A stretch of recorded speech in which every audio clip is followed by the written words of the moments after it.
Donald Trump is polling at 97% over Kamala Harris. 97%. A brand new poll from a very unlikely source has Donald Trump polling at 90, says almost 100%. That means Kamala Harris is polling at 3%. And this isn't one of those,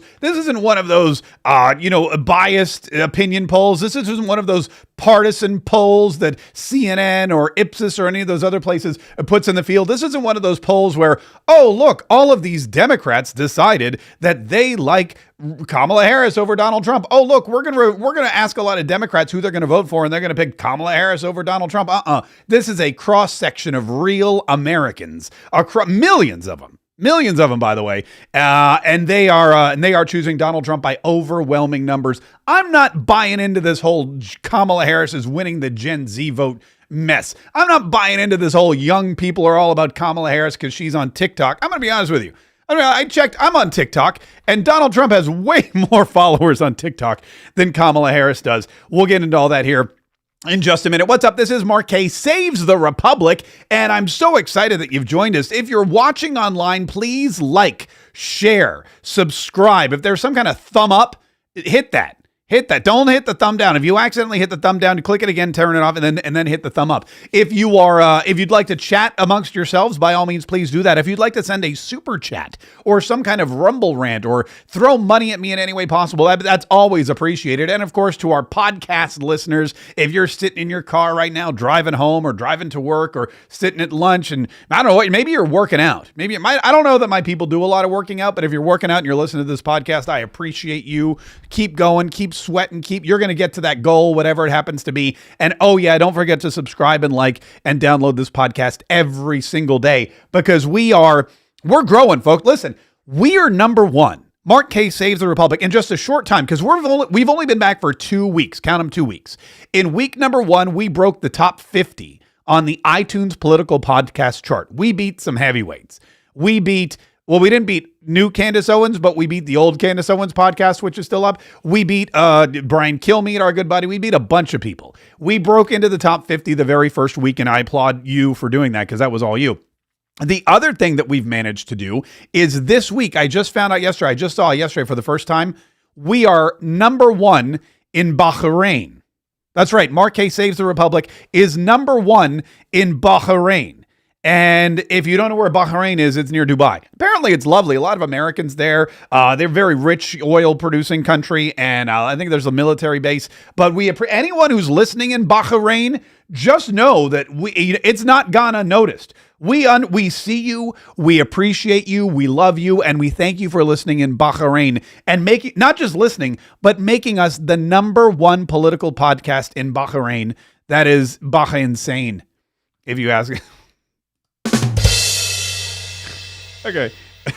Bahrain that we're number 1 in Bahrain. You know what? Never mind. Let's get to the show, shall we? Big stuff going on today, folks. I'm going to start with this Donald Trump poll, because there's this hype ever since Kamala Harris burst onto the scene with her TikToks and her Charlie XCX, and people saying, oh, she's so brat. Kamala Harris is so brat, which, by the way, every time I hear the definition of the term brat, I think to myself, why would anyone want to be brat? Why would anyone want to be, what do they say? Someone who likes to party, someone who's a little messy, someone who says dumb things every now and then. That's the next president of the United States. I'm going to be honest with you. Aside from the part likes to party, that's pretty much the current president of the United States. We don't need another one like that. But now Kamala Harris has decided that she's owned Gen X, and the media is going to hand it to her. The media is going to be like, yeah, sure, you want to be the person that owns Gen X, fine. We'll buy into that. We'll buy into that hype. We'll let everybody know that young people love Kamala Harris because, well, I don't know why, because she's not Donald Trump, or she's not Joe Biden, or because she does dances. But Dane Cook, who I guess is a comedian still. I don't know. He's done some movies, some TV. Dane Cook is a popular comedian, or was a popular comedian at one time. And he has a TikTok account that's pretty popular. The other day, he did a poll. He said, I have a serious question. I want to know who you're voting for. Are you voting red, meaning Republican, Donald Trump, or are you voting blue, which at the time meant Joe Biden? And he said, if you go in the comments and let me know. And he was flabbergasted. He was just awestruck, dumbfounded. By the amount of comments that came back saying that people were voting red, people were voting for Donald Trump. These are not, by the way, Again, partisan hacks. These are Dane Cook's TikTok followers who come from across the globe. They come from across the country. They come from California, New York, and Florida, and Tennessee, and Kentucky. Apparently, Dane Cook, very, very more popular than I even realized. And so he did another poll yesterday. He asked a serious question, part 2, he called it, and he actually put up a poll where you could vote. It wasn't just the guy. He's like, you can vote. You can pick red or blue. Red or blue. Red is Trump. Blue is Kamala Harris. That's the reason, by the way, he had to do the second poll, was because Joe Biden dropped out. So because he wanted to make sure that he was getting the most up-to-date information, he did another poll and said, all right, well, here, I'll just have him explain it to you. Serious question part 2, because the other day, over 1 million people on here, we were going back and forth about, are you going red? Are you going blue? What's the state of the country right now? Who do you want as leadership? Why should they be in that position? And of course, now everything has changed because Biden decided to take an extended fishing trip. We're hearing in real time some new people are going to step up on the Democratic side. Of course, Trump clearly in place on the Republican side. So I ask you again, with the changes that have occurred in the last 24 hours, where are you at? Are you still on red? Are you getting behind blue? Are you making some changes? Have you heard something in the last week that's making you feel like you want to go in a different direction? I mean, I'm pretty solidly in my direction, but yeah, I heard a couple things that made me want to go in a different direction. One of them was this. You think you just fell out of a coconut tree? Sorry, I can't get it. I can't. That's my new favorite clip. So Dane Cook did a poll and he said, hey, let me know what you think. Let me know which way you're going. 97% of the people on Dane Cook's poll chose Donald Trump. 97%. It was, I thought at first, when I first hit the button, I thought to myself, well, clearly I'm one of the first people that took this poll, but I'm going to show it to you again. Look, let me zoom in a little bit so you can see it. Here's the actual poll. 97% chose red, over 3% for blue. And when I took this poll, there were already 30,000 likes, 18,000 comments, 1,391 shares, and 5,253 forwards. So a significant amount of people had already seen this when Dane Cook's poll registered at 97%. And then he said this. Where are we going, America? Everybody pile into the vehicle because we're about to go on a ride. So what's it going to be? Can't wait to hear from you. And then he said, go leave a comment. And all these comments say red. I was red, but not with Kamala. I'm red. Never changed. Red. Was blue for nearly 50 years. Flipping the country red now because it's a must. Red Kingdom. Reppin' red in Texas here. I stand with Hulk Hogan. Still behind the guy with a freshly pierced ear. I don't want to struggle anymore. I'm tired of this grandpa. These comments give me hope. Everybody is saying over and over again, red, 100% red. Red. The only time I see the word blue is when someone says, I was blue, but now I'm not blue. Now I'm red. Always red. Left California for Utah, and I'm voting red. Houston red. America first, always. It just goes, man, it goes on and on and on. And this is on TikTok. This is on TikTok, an app that apparently conservatives are not allowed on, that the conservatives aren't using, an app that apparently belongs to Gen Z, which belongs to the Democrat Party and Kamala Harris. Kamala Harris has claimed that Gen Z belongs to her and that Gen Z will be voting for her. Dane Cook's poll says otherwise. The other thing that I noticed about TikTok is because, look, we're wondering how many conservatives are there on TikTok exactly? What is the ratio? Well, Kamala HQ, which is Kamala Harris's official TikTok, has 1.9 million followers. 1.9 million followers, 26 million likes. Incidentally, Kamala Harris HQ is only following 5 people. I wonder which 5 they are. Donald Trump, however, on TikTok, let's pull his up real quick. Here is Donald Trump on TikTok. Wow. Kamala had 1.2 million and Donald Trump has 9.2 million. 9.2 million, 23.3 million likes on his content, and he only has 4 posts. One of them, by the way, is "You're fired." Yeah, it's great. Anyway, so Donald Trump is winning the TikTok game. Donald Trump is winning the Gen Z game, and Donald Trump is winning in Dane Cook's highly unscientific, but I'll be honest with you, much more trustworthy poll. Because in Dane Cook's poll, he's got millions and millions of people voting, millions of average Americans voicing their opinion in real time.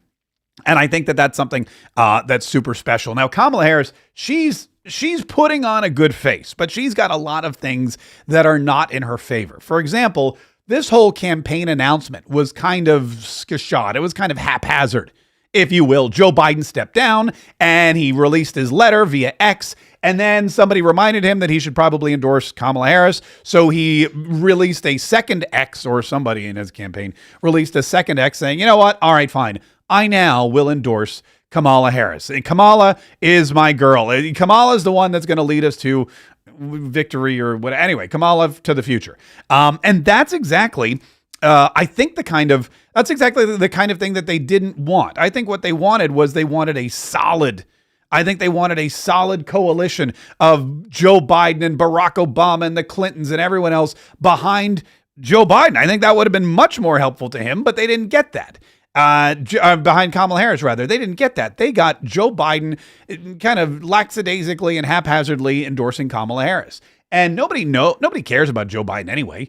Nobody knows. Everyone knows he's not running things. Everyone knows that it's Barack Obama who's running the show. And Kamala Harris did not get the endorsement of Barack Obama. And the New York Post pointed that out, as a matter of fact, in this article that says, Obama doesn't believe Kamala Harris can beat Trump, which is why he hasn't endorsed her, per sources. So the New York Post, and this article was picked up by everybody. Everybody was reading this article. Everybody was sharing this article. Everybody was talking about how Barack Obama, basically the leader of the Democrat Party still to this day, Barack Obama doesn't believe Kamala Harris can beat Trump, which is why he hasn't endorsed her.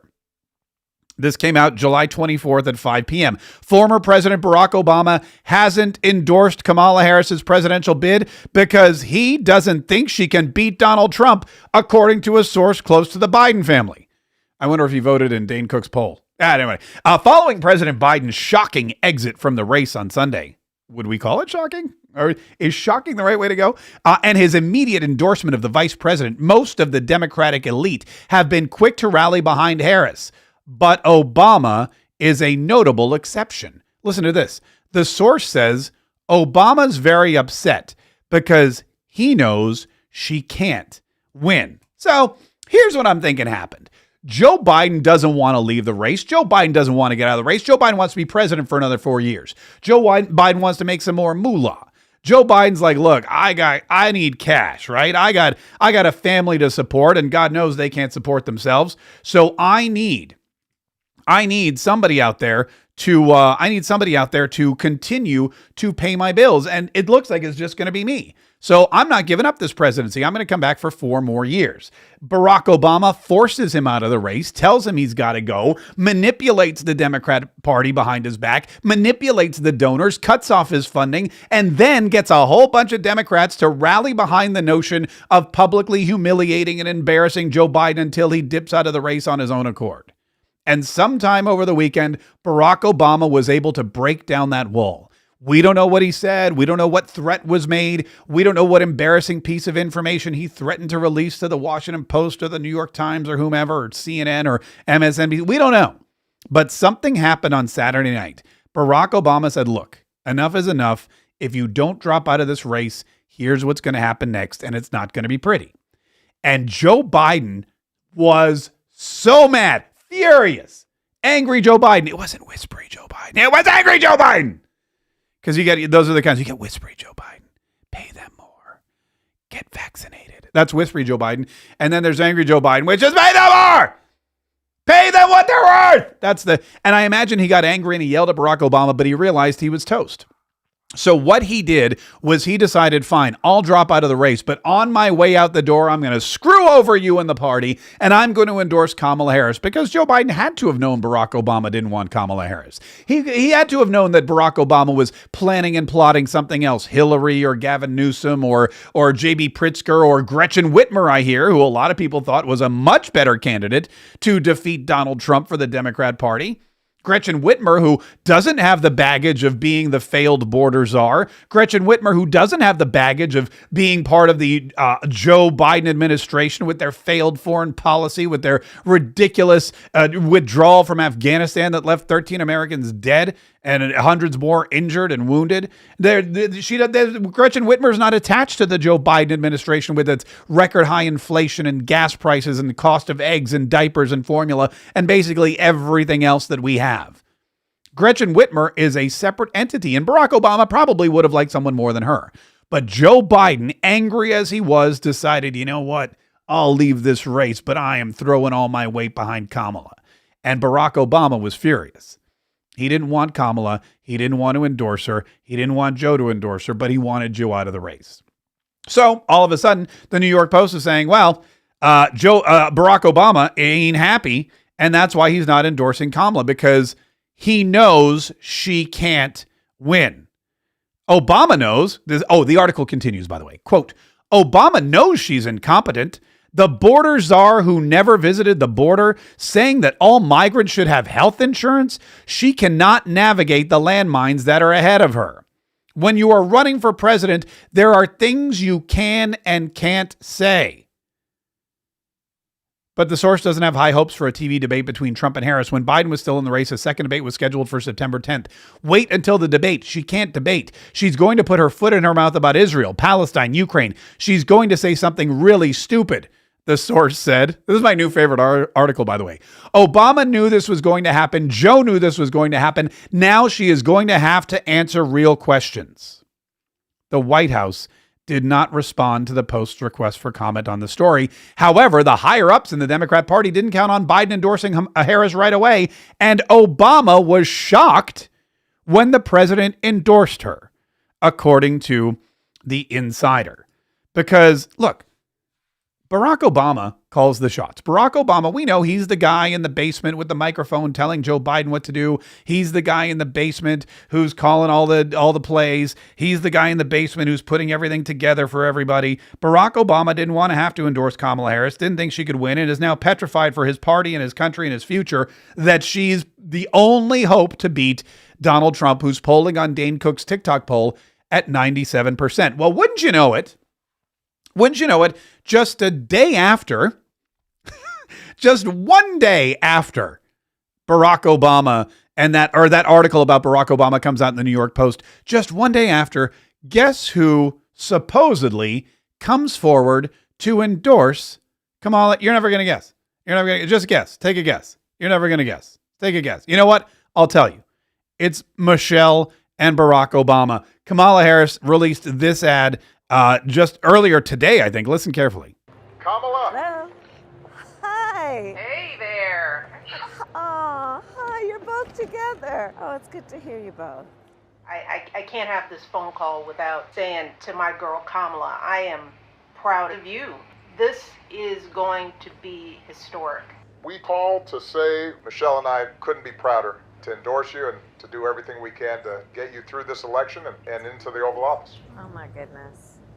Michelle, Barack, this means so much to me. I am looking forward to doing this with the two of you, Doug and I both, and getting out there, being on the road. But most of all, I just want to tell you the words you have spoken and the friendship that you have given over all these years mean more than I can express. So thank you both. It means so much. And we're going to have some fun with this too, aren't we? Now, I've seen very few things in my life that are faker than that phone call. I've seen very few things in my life that were faker and more staged than that phone call.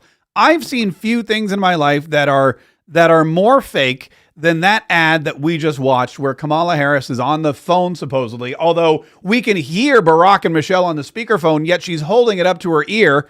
That just seems like a oh, you know what? Somebody called continuity. They mess. If it's a speakerphone, you know, we all see reality shows. You're supposed to talk like this. You don't hold it up to your ear. But also, I mean, that is the kind of thing that is just so easily faked.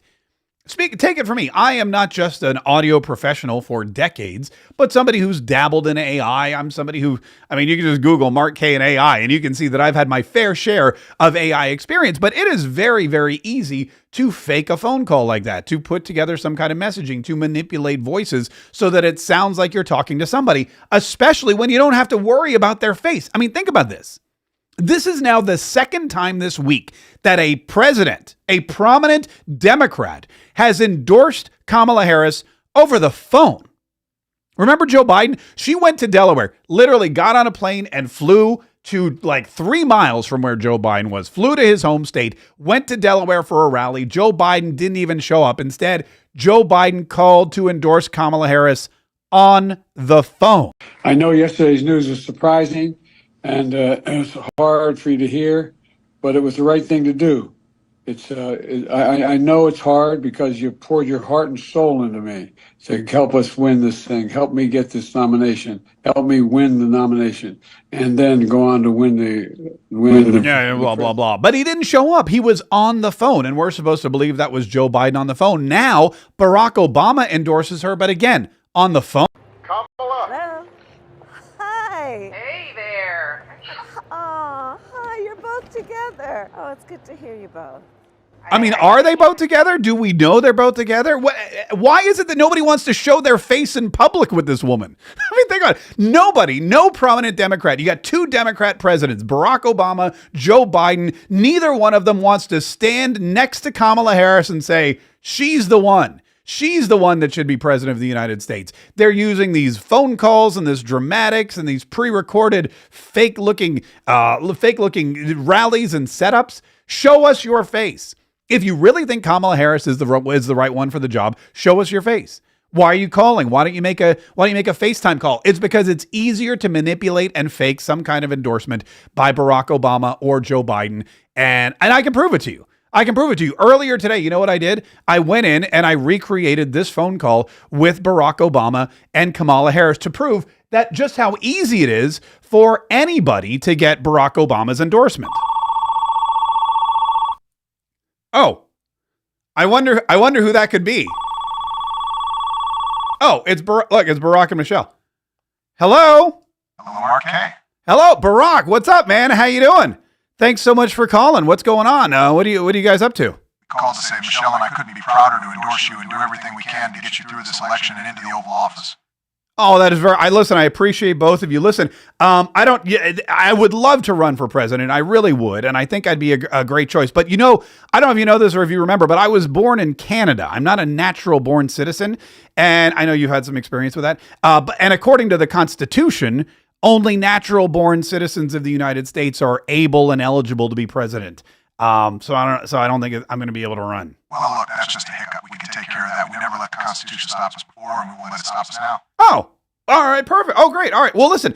Before we do that, though, I read in the New York Post that you actually didn't think I could beat Donald Trump. I actually read in the New York Post where you said, I don't want to endorse Mark Kaye. I don't think he can beat Donald Trump. Did that happen? You can't believe everything you read. That's true, except I read it in several places. And actually, I heard some very prominent Democrats say that. And actually, when I texted you and said, hey, can you endorse me? You just ignored me. Do you remember that? I'll tell you what, why don't you come up to the house in Martha's Vineyard this weekend, and we can do some paddleboarding. Paddleboarding? Come on, it'll be fun. We'll go paddleboarding on the lake out back. You know what? I'm busy. I'm really busy with this campaign, Brock, but I appreciate maybe some other time. I'll invite Hillary.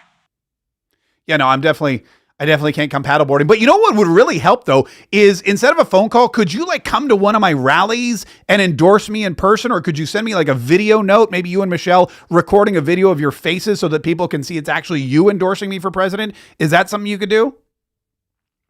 Hello? Barack? He's gone. Anyway, there you go. So take it for what it's worth. There is, however, a new article, by the way. Our friends at Breitbart today have released this article just a day after the New York Post proud, in quotes, Barack Obama endorses Kamala Harris for president. Former U.S. President Barack Obama issued a statement Friday morning endorsing Vice President Kamala Harris to be the Democratic 2024 presidential nominee. The move ended days of speculation over whether he would support her after she was anointed by the party.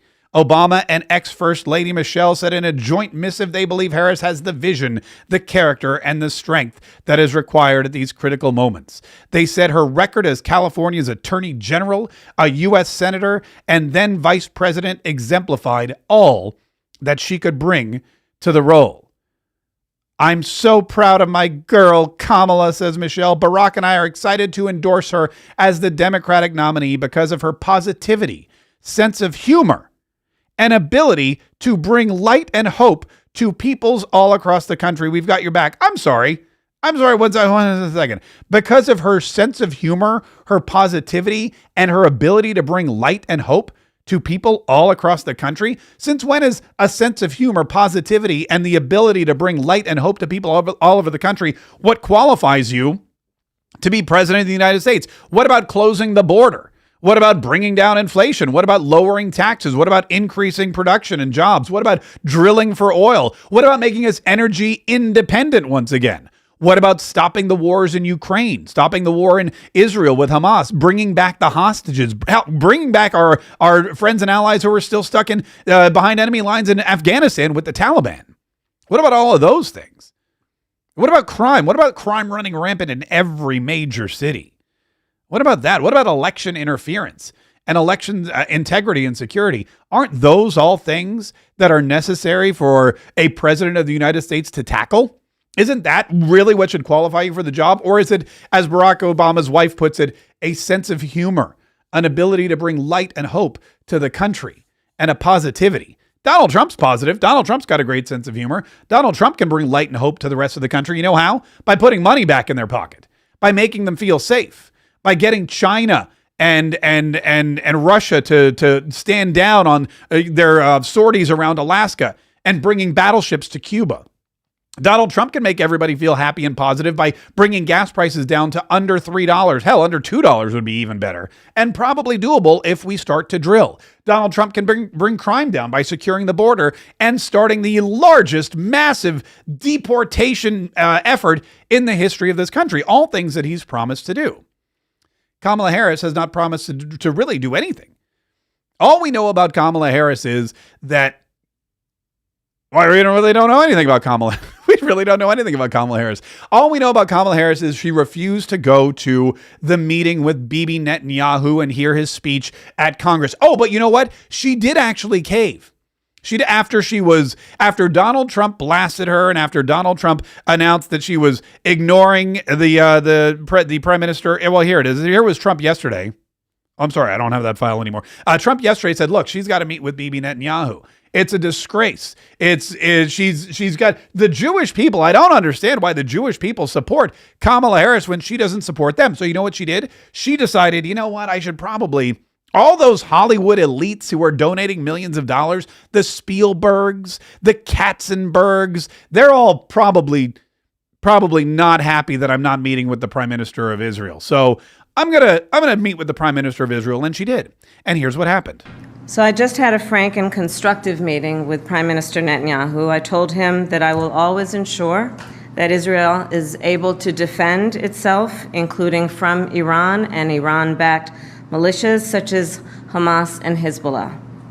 From when I was a young girl, collecting funds to plant trees for Israel, to my time in the United States Senate and now at the White House, I have had an unwavering commitment to the existence of the State of Israel, to its security, and to the people of Israel. Okay, so when she was a little girl, she planted trees for Israel. You think you just fell out of a coconut tree? This woman loves trees. You got to give it to her. She's planting trees. She's falling out of coconut trees. She is one tree-loving, tree-hugging person. But you know, she's like, look, I planted trees for Israel. I was a senator. We've always stood with Israel. Sure, they've stood with Israel now. You know why?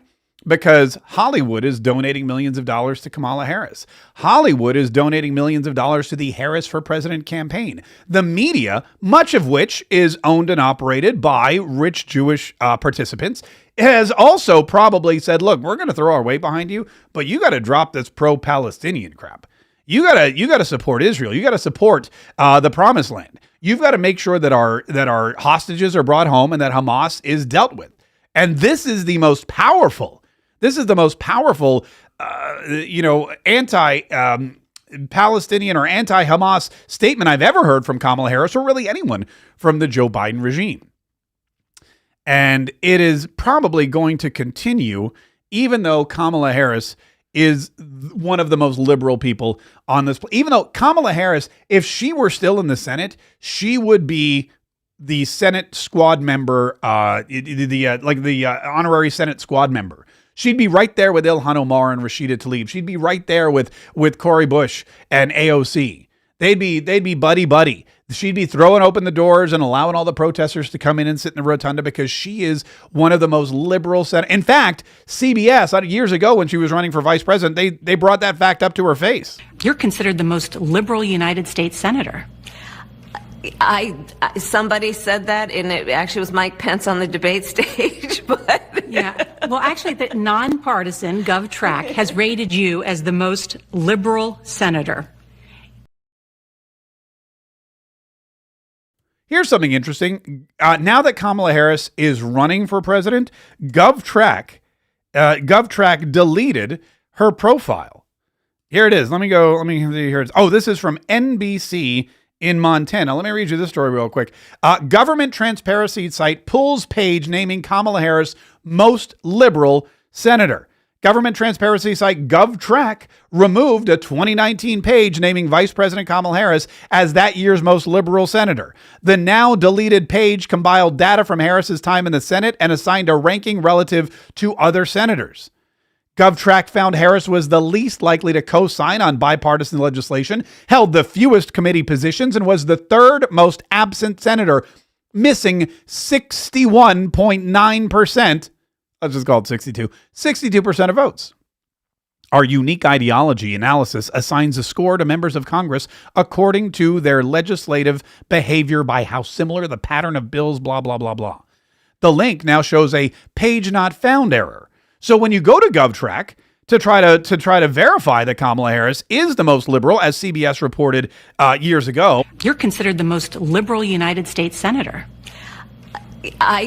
Somebody said that, and it actually was Mike Pence on the debate stage. But yeah, well, actually, the nonpartisan GovTrack has rated you as the most liberal senator. I have a question for everybody. If GovTrack deletes a page that says Kamala Harris is the most liberal senator when she's running for president, does that make them nonpartisan? Does that make them nonpartisan, or does that make them, I don't know, what's the word I'm looking for? Partisan. AF.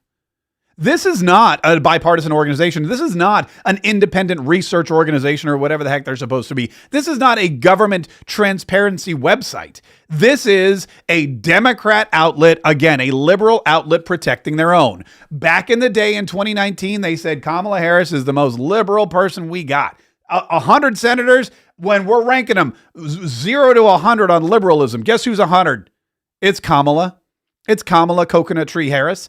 And now that she's running for president and she's got to shake that liberal ideology, now that she's running for president and she's got to try to attract moderates and soccer moms and people who may or may not be liberal, people who may be conservative, now that she's got to go after some of those evangelical Christians and convince people that even though she was at one time the most liberal senator ever, she's not going to be a liberal president. Now, all of a sudden, that's when GovTrack decides to delete their page.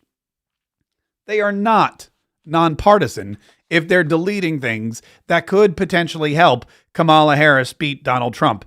They are 100% partisan. Speaking of which, I got information on The View, but first we have to talk about Kaye's Kids, Christmas in July. Kaye's Kids, Christmas in July. Let me tell you, now for a lot of you who used to listen to the radio show back when we were on the radio, and for a lot of you who have followed us for years on the podcast and on various different outlets and watched us live, you know that 10 years ago, we created this fantastic charity, my wife and I, called Kaye's Kids. And, we're actually, fun fact, we started it as a project for my 40th birthday. And this year, Kaye's Kids is celebrating its 10-year anniversary. So if you do the math, that means that not only is Kaye's Kids turning 10 this year, but Mark Kaye is turning 50 in October. But don't I look great, huh? It doesn't matter. It's not about me. So Kaye's Kids is turning 10. And back when I was 40, we started this fantastic organization. What we did was we partnered with this group called Dreams Come True of Jacksonville, and they're amazing. These people, they make these kids' dreams come true. Now, these are children who are in hospitals all over the North Florida area. These are children who are battling life-threatening illnesses. They're brought in from all parts of the country because we have some fantastic medical facilities here. And their parents come and they stay. Some of them live at the Ronald McDonald House. Some of them make other arrangements. But Kaye's Kids, all of them have something in common. Their future is uncertain. Their medical maladies are detrimental to their existence. Their medical maladies could be fatal. They definitely interfere with their livelihoods and their lifestyle. Some of these kids are going to have to get treatment every day. Some of them have to get really long, laborious, and horrible treatments for cancer and all kinds of other stuff. And so what we did was we started to buy them iPads years ago. That was back before everyone had an iPad and they were cool. And eventually it morphed and we were able to raise more money and we started a poker tournament every year. So now we're able to help so many kids because of your generosity. You guys are the most generous audience ever. You guys have given us, hundreds of thousands of dollars over 10 years. Over 250 Kaye's Kids that we've been able to help, not just with iPads, like I said, but now we were giving away computers and cameras and trips. One kid wanted a greenhouse. We were able to get swing sets, anything at all. Those Power Wheels ride-ons. We've given out dozens of those, all because of your generosity. And when we had the radio show, it was really easy. It was really easy to raise money for Kaye's Kids and show what these kids were all about. Now it's a little more difficult. So what we've done this July for our Christmas in July is we've moved our Kaye's Kids virtually. So if you go to Kaye's Kids on Facebook, you can see we're highlighting some of our kids. Look at this. This is fantastic. This is one of my favorites. This is Christmas in July. We gave Rainea a brand new birthday party because she finished her bone marrow transplant. What Dreams Come True does is when a kid gets a bone marrow transplant and they've kind of been flushed out and it's a rebirth and it's the beginning of their true healing, they give them a brand new birthday party because this is new life. And look at this. How cute is this? They decorated the whole room. All the nurses were there. Look at that smile. That is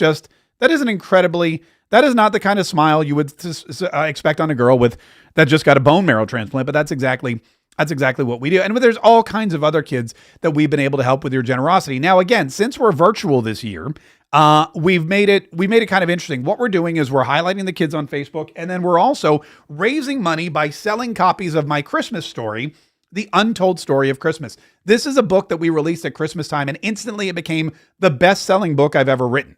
And I've had some pretty good selling books. This one became the most popular book I've ever written, the best selling. I went around, I did some book tours and I did some book signings at church. It was really phenomenal. It's a great Christmas story about Jesus told from a little twist on it, little different aspect. And it's something that is timeless and not even just a great Christmas story, but an all around great story for people to remember all year long. So what we're doing is we're going to resell this. We brought it back for sale. If you go to theuntoldstoryofchristmas.com, theuntoldstoryofchristmas.com is the website. You can buy a copy at a reduced rate. It's only $20.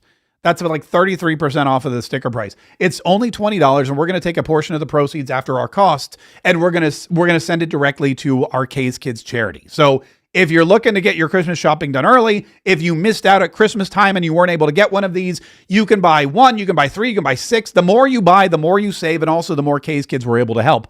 It's our virtual Kaye's Kids Christmas in July, and it's going on right now at the Untold Story of Christmas.com. Or like I said, you can follow Kaye's Kids on Facebook and you'll see all about it. But we need all the help. This is only going on for July, so we've only got one more week. So go buy your books. Get your stocking stuffers out of the way. You can save the big ticket items for Black Friday or whatever, but get the stocking stuffers, get these books out of the way, because not only are you getting a fantastic deal, but you're also helping out our Kaye's Kids, and we're helping us make some of their dreams come true. All right, let's get back to the news, shall we? So Kamala Harris is trying to shake off her liberal image. And one of the things that they did, and I'm not really sure why this is a good idea. I guess they had to, is they had a press conference with Karine Jean-Pierre yesterday, the first press conference since Joe Biden stepped down and made this announcement that he was no longer running, and that his choice, his hand-selected choice to replace him, was going to be Kamala Harris. Now, one of the things that has been a sticking point is this whole notion that Kamala Harris was the border czar and failed miserably in that particular duty. She was the border czar and she failed. She was the border czar and she couldn't hack it. She was the border czar and the border's worse off now than it's ever been. And one of the things one of the talking points now that the Democrats are into, or that they've been pushing, is that Kamala Harris was never the border czar. Kamala Harris was never the border czar. She was not going to, that's not it. There was no such thing as a border czar. Fake news. And Peter Ducey asked Karine Jean-Pierre about a little slip of paper he got from the Biden campaign. Listen to this. Democrats on Capitol Hill are being handed this card with talking points about the vice president and the border. Do you know who's handing this out? I have no idea. You probably should ask her campaign. So the first one says Vice President Harris was never appointed border czar. There's never been such a position. It doesn't exist. Why are Democrats so sensitive about the vice president and the border? Why are Republicans so sensitive about actually not owning up to them getting in the way of a border deal? Why? Why won't they own up to that? Why won't they own up to the last president told them not to move forward? It was a bipartisan deal just right there, available to them, and they voted twice against it. Twice against it. Why are they so sensitive to moving forward and actually dealing on an issue that majority of Americans care about, is dealing with what's going on at the border? Well, that didn't answer the question. There was a border czar, it was Kamala Harris, and the reason that the Republicans ditched that deal was because it wasn't a border deal. That was a deal to fund Ukraine basically endlessly send billions of dollars to Ukraine, which we're doing anyway, but that's neither here nor there. Colin Rugg posted this story